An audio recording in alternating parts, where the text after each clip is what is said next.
Zak Baruch, Rabotai, Besorot Tovot. On est aujourd'hui le 7 dans le mois d'Adar.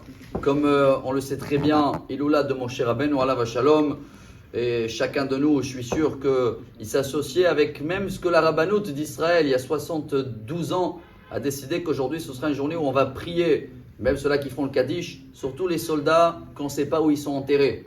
Toutes les personnes qui sont décédées, qu'il y a peut-être personne qui dit Kaddish sur eux. Et c'est le lien avec Moshe Rabbeinu que personne n'y sait justement où il est enterré. Et pourquoi? C'est la Torah qui le signale. Une des réponses, c'est dans le Talmud Sota, page 14. Là-bas, la Gemara dit il y a des choses que justement ils sont cachées de l'œil. Au cas où, s'il y avait la tombe de Moshe Rabbeinu, à chaque souci, ou même quand le temple a été détruit, on aurait là-bas pour aller prier, ça aurait été réalisé tout de suite. Mais je pense que dans les 2 minutes qui nous restent, il y a un grand message. Comprendre des choses qui sont cachées de nos yeux et on ne peut pas les savoir, on ne peut pas connaître comme on ne peut pas trouver la tombe de Moshe Rabbeinu. Cette semaine, on va lire Parashat Teruma bien sûr, mais Shabbat Zachor. Et il y a beaucoup des halachot, cette année c'est beaucoup plus compliqué vu le Covid. Donc même les femmes, en général, ce serait mieux s'ils pouvaient faire un effort, mais là cette année c'est compliqué. En plus, il y en a qui disent non, les femmes ils ne sont pas obligées, ils n'ont pas fait la guerre avec Amalek. Mais c'est quoi cette histoire d'Amalek? Pourquoi on ne peut pas comprendre qu'il y a des gens jusqu'à aujourd'hui qui sont là? Quelles raisons ils ont? J'ai écouté un beau message au nom de Rav Ashkenazi, qu'il a partagé qu'en général il y a 3 raisons dans le monde lesquelles les guerres se déclenchent.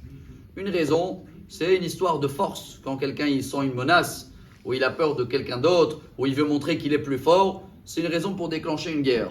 Deuxième, c'est quand il y a une histoire de territoire.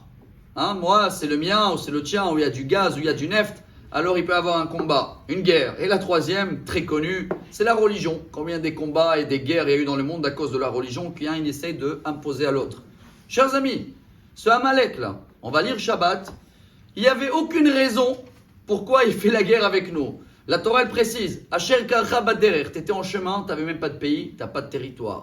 Ve'ata ayef ve'yagea, on était faible. On vient de sortir d'esclavage. Et en plus, Velo Yare Elohim. On n'a même pas reçu la Torah encore, les 10 commandements. Donc pour quelle raison il est venu nous embêter? Pour rien. Et bien chers amis, c'est pour ça ce Shabbat, quand on va lire Amalek, on va savoir, tant que tu vois, c'est irrationnel en français, qu'il y a de l'antisémitisme dans le monde, sache qu'on existe. Et ce sera toujours comme ça. Et on ne va pas pouvoir le comprendre, mais on doit se renforcer et de savoir. Et après, je fais confiance à chacun de nous. N'oubliez pas aussi les liens chassidiques. Que Amalek, c'est pas seulement physique, il est toujours là à nous donner des doutes, il est toujours là pour nous embêter, pour nous refroidir. Et tout ça pour quelle raison?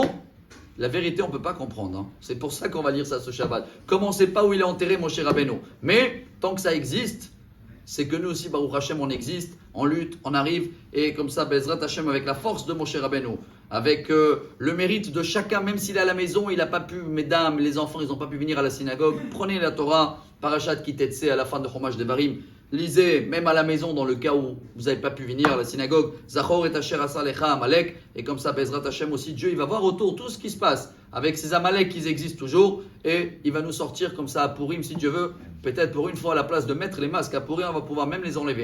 Shabbat Shalom, Amar Rabbi Elazar.